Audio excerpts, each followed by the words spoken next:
Cada vez mais a crise da Venezuela atinge o governo brasileiro. E é sobre isso esse vídeo. Nós vamos mostrar.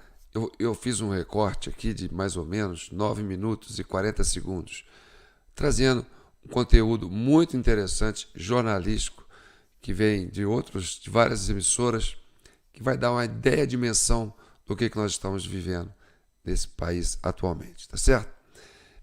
Meu nome é João Paulo Guimarães, estou falando direto de São João del Rei, capital brasileira da liberdade.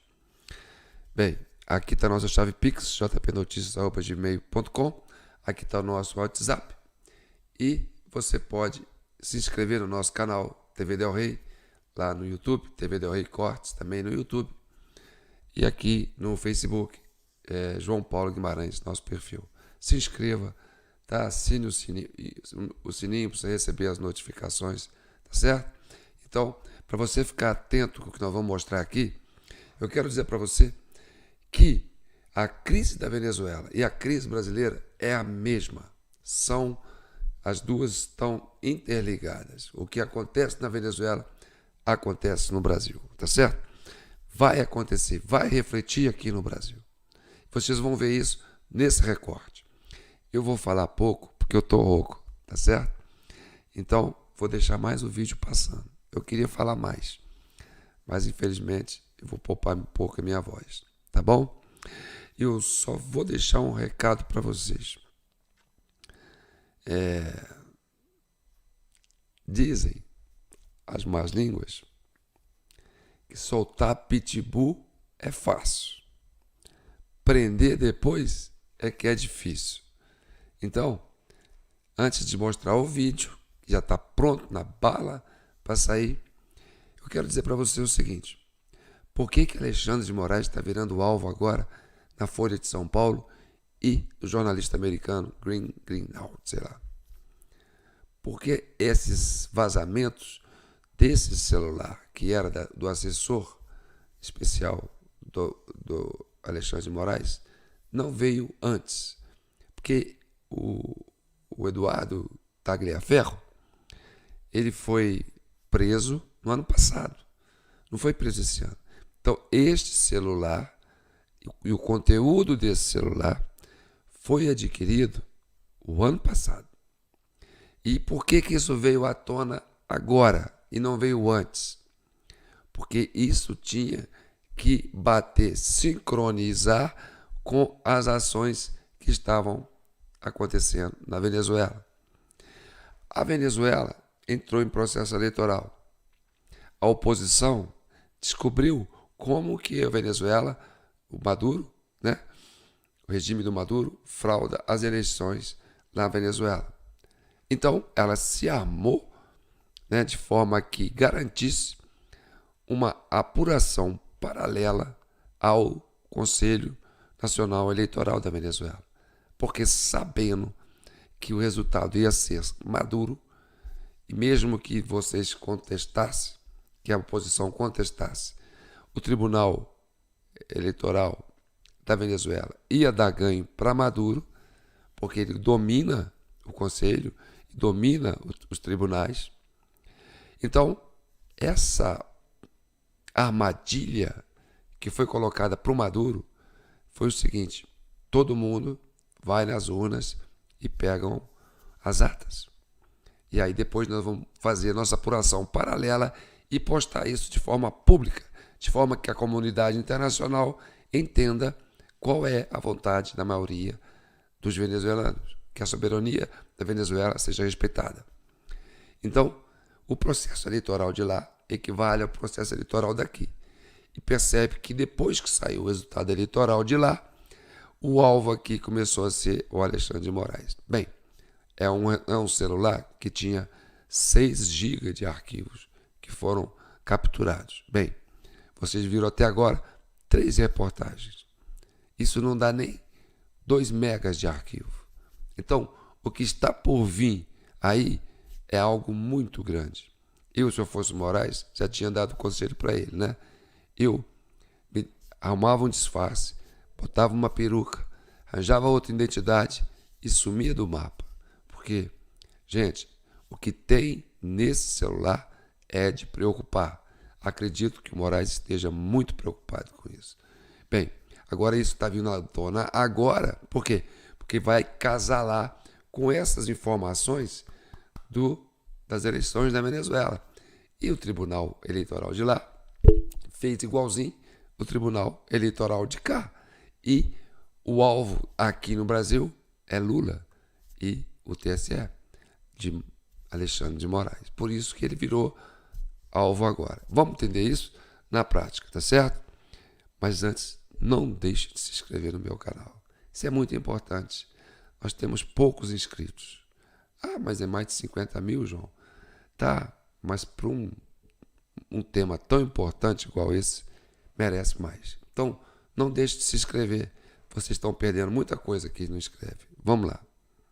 O que Lula está propondo, ele está chamando o processo de normal e está dizendo para a oposição entrar na justiça. Mas a gente sabe que o judiciário venezuelano não é um judiciário que seja isento.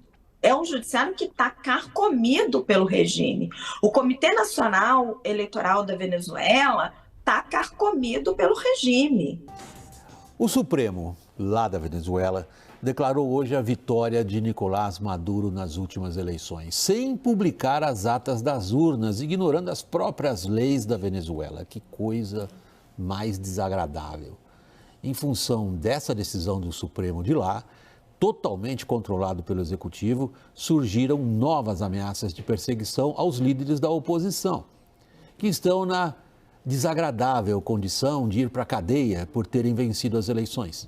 Portanto, a declaração de vitória de Maduro foi um desagradável pontapé nos traseiros de Lula e seu colega colombiano Gustavo Petro, que estão agora na desagradável condição de terem de decidir se reconhecem ou não um governo que fraudou as eleições, que matou 27 pessoas e que colocou na cadeia outras 2.000 que protestaram contra o roubo. E não está nem aí para uma crise humanitária que já levou 8 milhões de venezuelanos a deixar o próprio país. Por lo que nada nos detendrá en nuestra sagrada misión. En función de lo cual paso a leer la sentencia que decide y concluye de manera definitiva el recurso contencioso electoral de la elección presidencial celebrada el 28 de julio del presente año, donde resultó electo el ciudadano Nicolás Maduro Moros como presidente de la República Bolivariana de Venezuela para el período constitucional 2025-2031. A presidente da corte também anunciou que todas as atas eleitorais não serão divulgadas e passam a estar sob sigilo.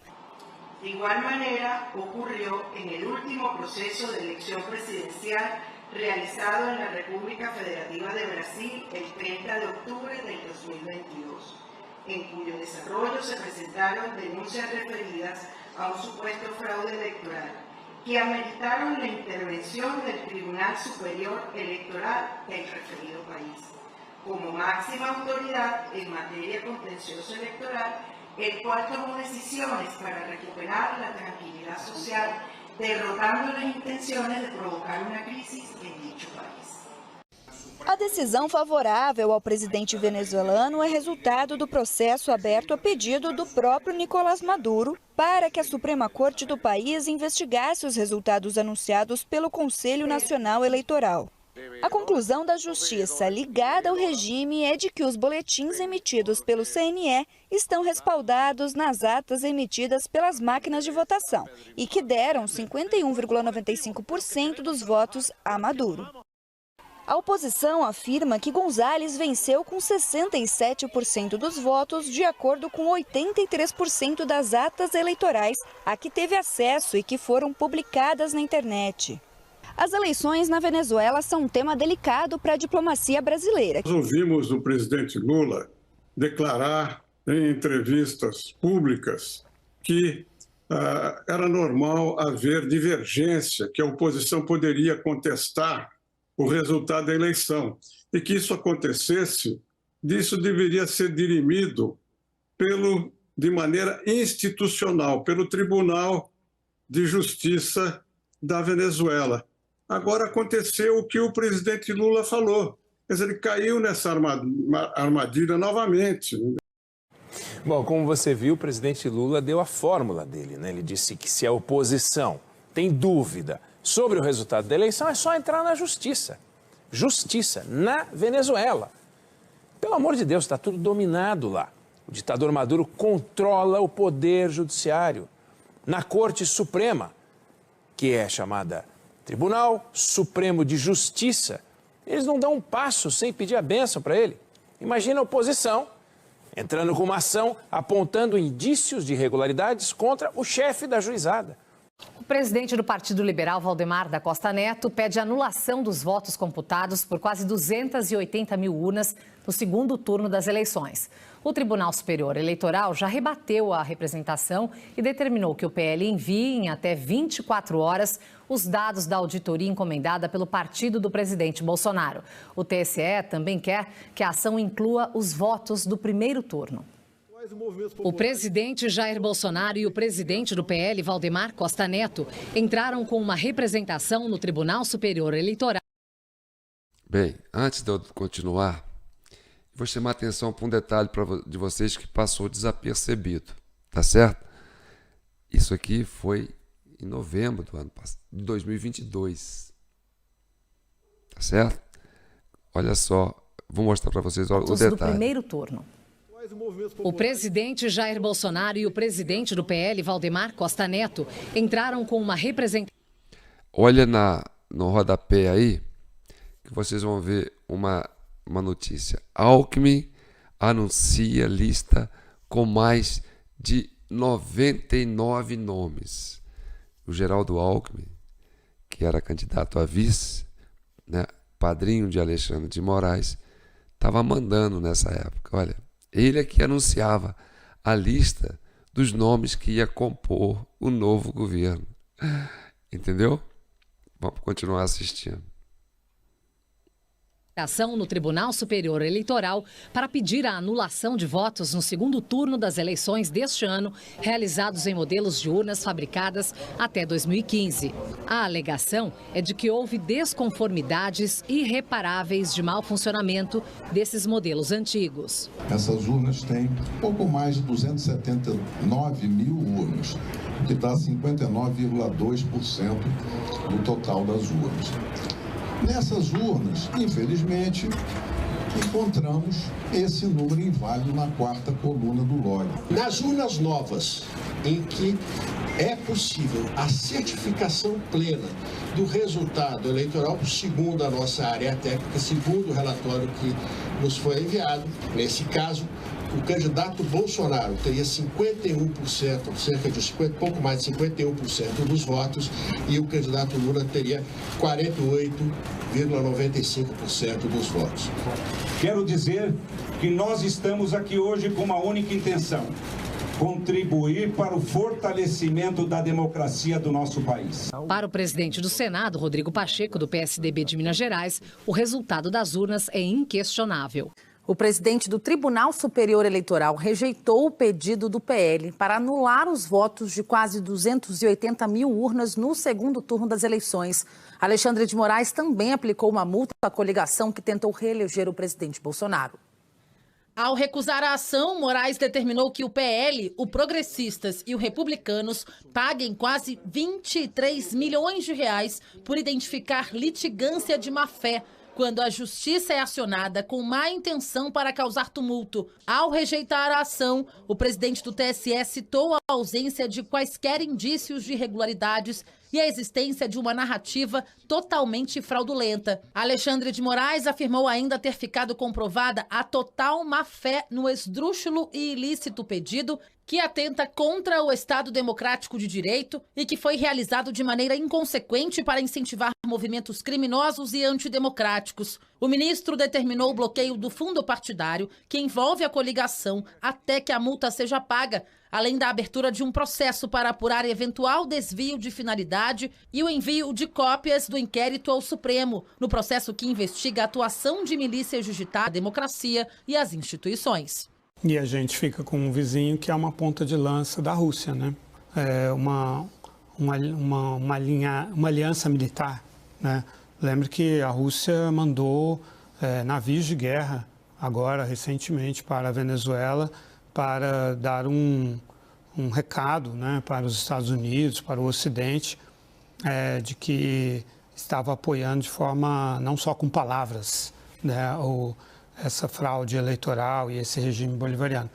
Então, assim, a gente tem agora um vizinho que desde o início do chavismo está alinhado com a Rússia, mas que agora se torna cada vez mais dependente da Rússia, não é? Porque conforme aumenta o isolamento da Venezuela em relação ao mundo, a Europa vai recrudescer com a Venezuela, né?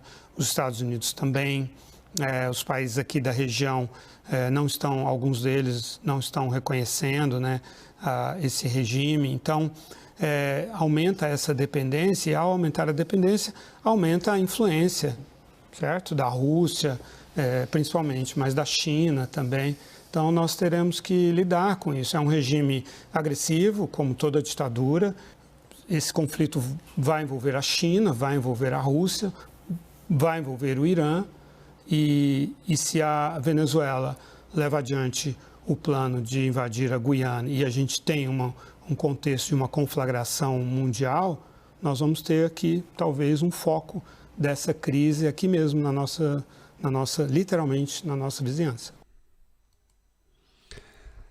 Bem, espero que isso tenha sido uma visão bem clara do momento que o Brasil vive. O Brasil não é uma solução para o problema da Venezuela. O Brasil é um problema para o problema da Venezuela.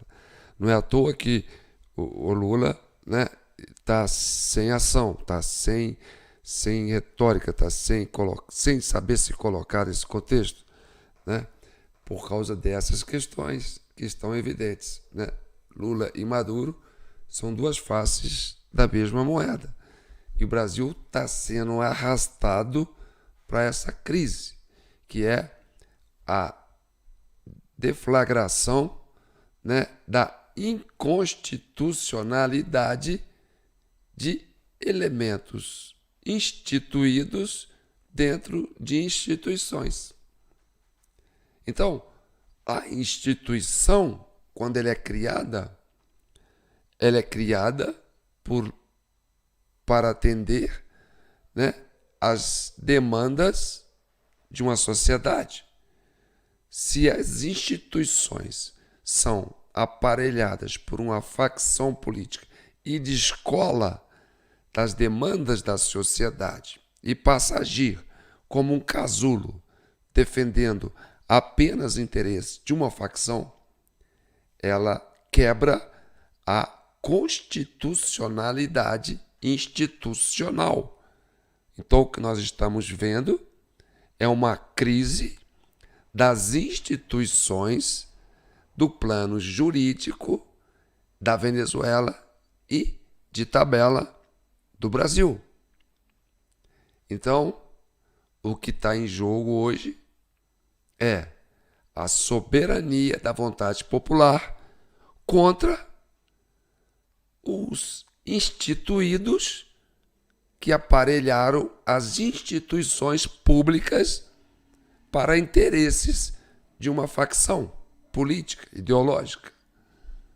E a comunidade nacional e internacional percebe, diante dos fatos e das evidências que estão sendo apresentadas e que virão a público em breve com mais conteúdo, vão levar, né, com que a verdade seja escancarada.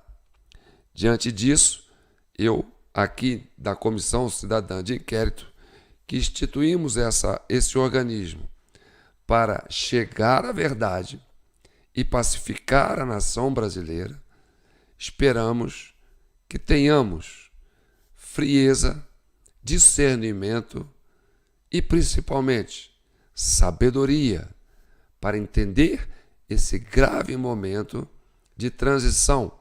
Porque o que eu digo sempre, o Brasil é um grande transatlântico. Não se dá um cavalo de pau no transatlântico. Essa virada tem que ser gradual. Por quê? Porque não pode haver crise humanitária, que é a maior das crises. Tá certo? Um contencioso que leve a uma ação bélica é a pior das soluções. Portanto, apostemos nas habilidades e nos expertise da classe política e da classe intelectual que saibam lidar com esse momento e vamos trabalhar pela paz. Tá certo? Tá aqui minha chave Pix para quem quiser continuar trabalhando e comunicando com a TV Del Rey e o nosso plano e projeto da Comissão Cidadã de Inquérito, pode enviar aí qualquer valor, tá certo? A gente está com caixa assim meio a meio, tá dando para manter, mas é sempre bom a gente lembrar que é em função desse materialzinho aqui, dessa chave Pix, que a gente mantém esse projeto, que é tão importante para o Brasil e para a América Latina e para uma paz no continente. Um abraço, uma boa noite, um bom final de semana.